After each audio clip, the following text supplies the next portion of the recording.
Most people get this wrong.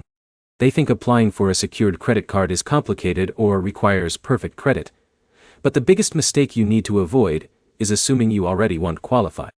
In this video, I'll show you exactly how to apply for the Discover It secured card in 2026, step by step, so you know what to expect before you even start.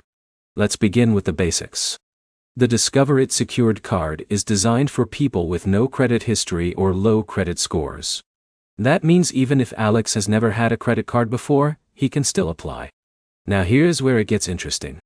Unlike traditional credit cards, approval is not based on strong credit history. Instead, it is based on your ability to provide a security deposit and basic identity verification. But here's the problem many beginners face. They rush the application without understanding the deposit requirement, and then get surprised when they are asked to fund the account. So let's walk through the exact process step by step. First, you go to the official Discover website and select the secured credit card option.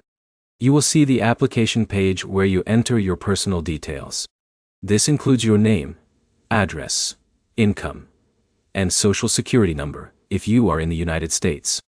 Second, you choose your security deposit. This is the amount that becomes your credit limit.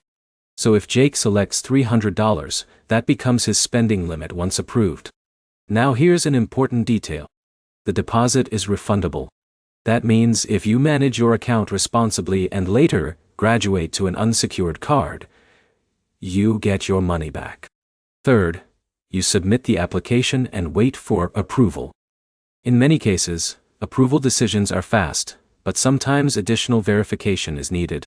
In a minute, I'll show you the biggest mistake people make right after approval that slows down their credit building progress without them realizing it. Now let's continue. Once approved, you fund your deposit. After that, your card is activated and ready to use.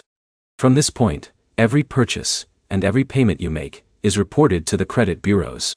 This is where your credit journey really begins. But here's something important most people miss. Getting the card is not the goal. Using it correctly is what builds your credit. That means small purchases, on-time payments, and keeping your balance low. Let's quickly break it down. Apply online, provide basic details, choose your deposit, complete funding, and start using the card responsibly. That is the full process. Let's summarize everything clearly. Applying for the Discover It secured card in 2026 is simple, beginner-friendly, and designed for people building credit from scratch. The key is not just getting approved, but using it the right way after approval. If this helped you understand how to apply for Discover It secured, make sure to like, comment, and subscribe for more simple credit guides like this.